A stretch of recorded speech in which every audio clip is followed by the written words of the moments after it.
Ustadz Ahmad Maryani Ismail, yang dikenal sebagai ulama karismatik dan revolusioner, meninggalkan jejak berharga dalam sejarah dakwah di Banten. Ustadz Maryani lahir pada 12 Agustus 1917 di Serang, Banten, dari pasangan Haji Ismail dan Hajah Mariah.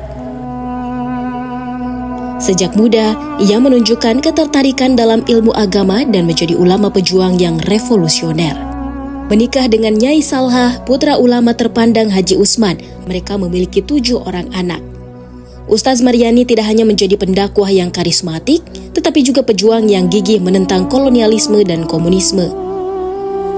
Dengan keahlian mantik dan karisma yang luar biasa, beliau mampu membawa perubahan dalam khasanah Islam di Banten.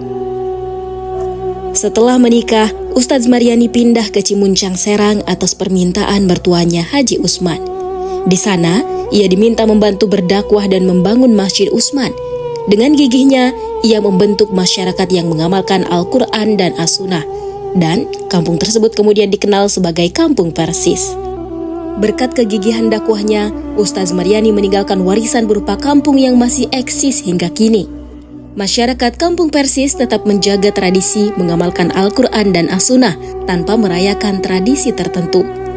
Karomah Ustadz Maryani menciptakan kehidupan yang rukun dan penuh hormat di antara warga kampung. Berdirinya Persatuan Islam atau Persis di Serang tidak bisa dilepaskan dengan sosok seorang ulama yang memiliki pengetahuan yang dalam tentang Islam, yaitu Ustadz Ahmad Maryani bin Ismail.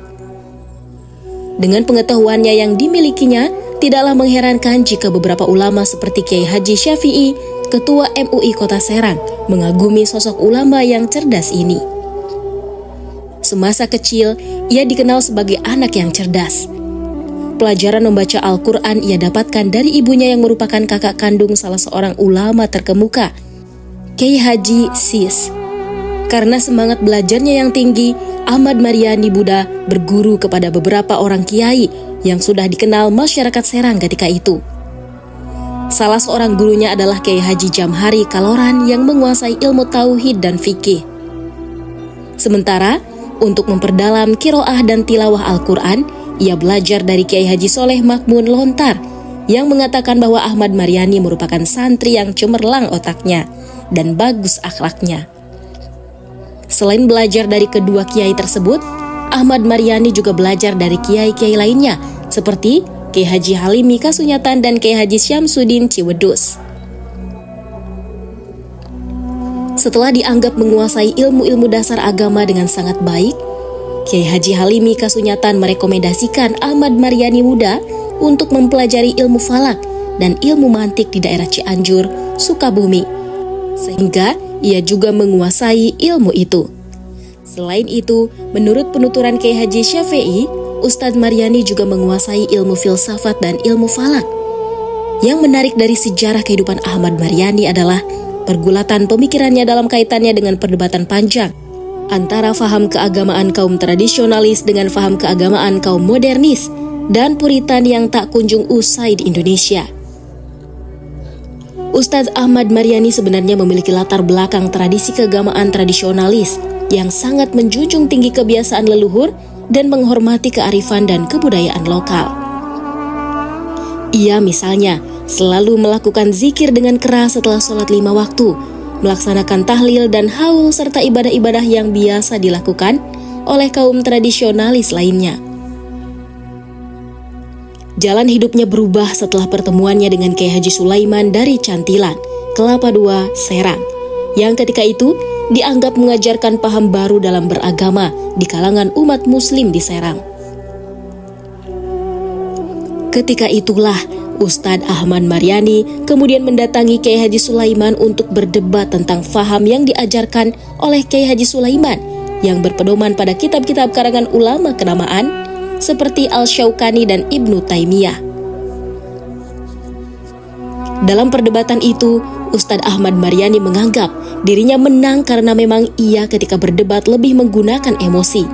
Terlebih lagi, Kiai Haji Sulaiman kurang melayani argumentasi-argumentasi yang dilontarkan oleh Ustadz Ahmad Maryani, karena dalil-dalil yang diutarakan olehnya dianggap keluar dari pokok masalah. Pasca perdebatan yang dimenangkan oleh Ustadz Ahmad Maryani ini justru membuat sang Ustadz berpikir keras dan merenungkan sikap dan argumentasi Kiai Haji Sulaiman yang selalu berpedoman pada ayat-ayat dalam Al-Quran dan hadis-hadis sahih.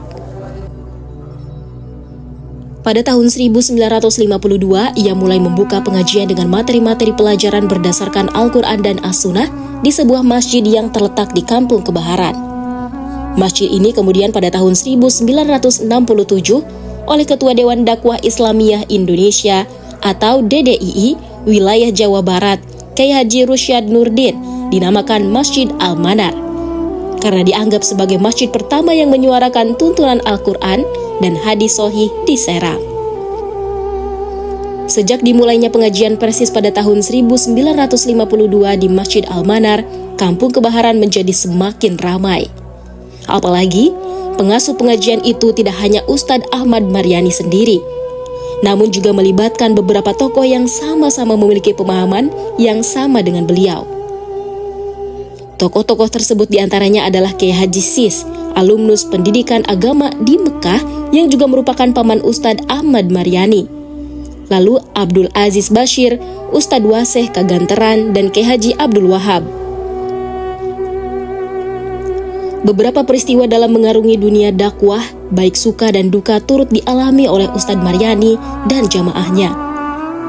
Pada tahun 1954 misalnya, sewaktu Ustadz Maryani mengisi materi pengajian di rumah Ustadz Hasbullah, ratusan warga masyarakat yang berpaham tradisionalis mengepung rumah itu dan menghujaninya dengan batu-batu yang dapat mencederai tubuh. Namun berkat pertolongan dan inayah Allah Subhanahu wa Ta'ala, tidak ada satupun jemaah yang terkena lemparan bebatuan tersebut. Pada tahun 1956 terjadi peristiwa yang cukup menggetarkan hati jamaah Persis. Ketika itu, mungkin karena silaturahmi dan komunikasi yang tidak berjalan dengan baik, Masjid Al-Manar Kebaharan diduduki oleh kelompok Islam tradisionalis yang dipimpin oleh Kiai Haji Said asal kampung Lemah Abang. Menurut cerita yang dituturkan oleh Kiai Haji Syafi'i, pada saat itu hari Jumat seperti biasanya petugas Jumat Masjid Al-Manar sedang mempersiapkan segala sesuatunya untuk persiapan pelaksanaan sholat Jumat. Namun tidak seperti biasanya, Masjid Al-Manar dipenuhi oleh jamaah jauh sebelum waktu azan dikumandangkan.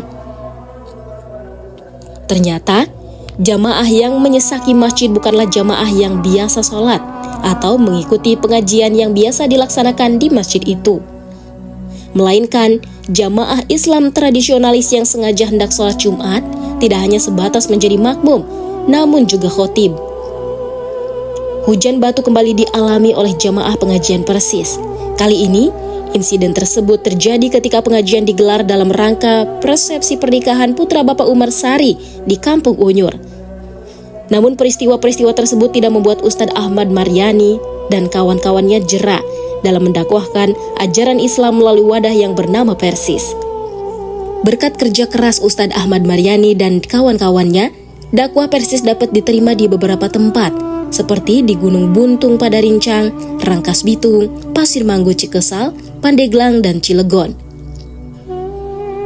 Setelah berdakwah siang dan malam mengajarkan umat untuk kembali mengaji dan menerapkan Al-Quran dan hadis-hadis sahih dalam kehidupan sehari-hari. Pada 12 Rabiul Awal 1956 atau kurang lebih 4 tahun setelah dakwah Persis di Banten dikumandangkan, Pimpinan Pusat Persatuan Islam atau Persis mengeluarkan surat keputusan pembentukan pimpinan cabang Persis ke-56.